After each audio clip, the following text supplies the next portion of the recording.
व्यक्ति खुद के लिए जीता है। मेरा प्रश्न यह है कि परमात्मा खुद के लिए जीते हैं कि तुम्हारे लिए जीते? सूरज चांद बनाए किसके लिए बनाए? तुम्हारे लिए। पृथ्वी बनाए तुम्हारे लिए। माँ बाप बनाए तुम्हारे लिए। शरीर दिया तुम्हारे लिए। तुम कपड़े पहुंचाए तुम्हारे लिए। पैसे पहुंचाए तुम्हारे लिए। ऑक्सीजन बनाया तुम्हारे लिए। तुम उसका भरपूर उपयोग करते हो। जो भी तुम आज कर, जो जितनी भी फैसिलिटीज बनाते हो तुम्हारे लिए बनाई हुई है। तुमने प्रभु के लिए कितना किया, क्या किया? तो अगर किया तो क्या एहसान किया? तुम अगर कभी सेवा करते हो या कुछ करते हो तो वो उसका पुण्य फल तुम ही कमाते हो, वो किसी को और को नहीं मिलता है। तो काहे का एहसान हुआ? अरे तुम तो कर्म काटने आते हो। कर्म काटने की मशीन अगर कभी सेवा मिल जाती है तो वो प्रभु का उपकार है कि तुझे सेवा दी, और तू सेवा करता है तो कौन सी सेवा गिना कर रहता है? कौन सी सेवा? तेरी हैसियत है सेवा करने की? तेरी ताकत है?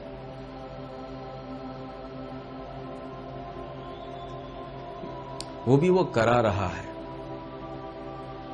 कभी सेवा मिले तो दो हाथ जोड़कर गदगद होकर कहना कि प्रभु ये तेरी दया है कि मुझे सेवा दी, और ये सेवा कभी छीनना नहीं मेरे से।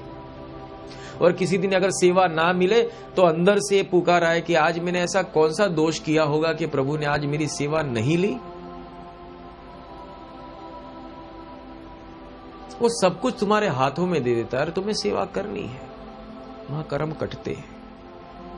और वो कितना प्रेम कराता है कि सेवा खड़ी करते हैं, फिर सेवा करवाते हैं और सेवा कबूल भी करते हैं। और दुनिया के मद्देनजर कहा जाए एहसान, तो हंसते हंसते वो एहसान भी मान लेते हैं। फायदा तो तेरा हुआ। क्यों? क्योंकि तू जो भी कोई सेवा करता है, अरे जीते जी कर ले, मरने के बाद तू तेरी प्रॉपर्टी या तेरी कोई भी चीज किसी को दे सकेगा? न शरीर से सेवा कर सकेगा, और तेरा कमाया हुआ पूरा धन as it is up to date कोई और खर्च करने बैठ जाएगा। पूरी जिंदगी कितनी मेहनत करके एक आलीशान मकान बनाया, गाड़ी ली, बंगलो लिया, फैसिलिटीज सबकी, अच्छे कपड़े लिए, बैंक बैलेंस बना दिया, टपक गए। खर्चा कौन करता है? यूज कौन करेगा? दूसरे। तुमने तो पूरे दिन मजदूर होकर, पूरी जिंदगी मजदूर बन के क्या किया? लोगों के लिए इमारतें खड़ी की, मेहनत की।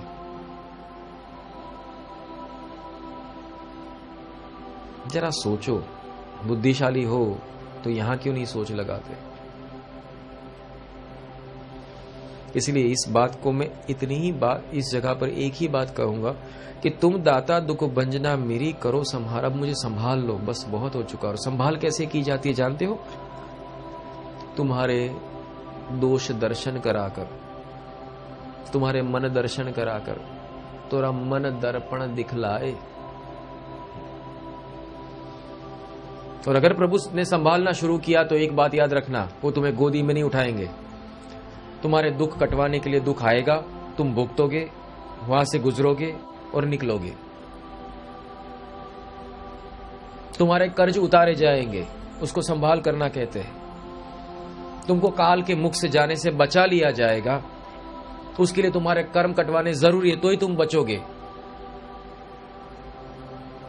सुख मांगते हो, कर्जा लेते हो। दुख कटते हैं, कर्जा उतरता है। दृष्टि पलटनी पड़ेगी, इसको कहते हैं दृष्टि पलटाना। दुख तुम वो भोगते हो जो तुम्हारा प्रारब्ध हुआ है। इंटरेस्ट वही घर पे आता है जो तुम्हारे ऊपर लागत आई है, उसको निकालना पड़ेगा। तो दुख आते हैं, उसमें तुम प्रभु को क्यों कोसते हो? ये समझ में नहीं आता है। दुख आता है तो प्रभु को कोसना नहीं चाहिए। बस जितना संभाला उतना, जितना आपने मुझे संभाला उतना ही सही। शुक्रगुजार हूं मैं आपका कि इतना तो संभाला।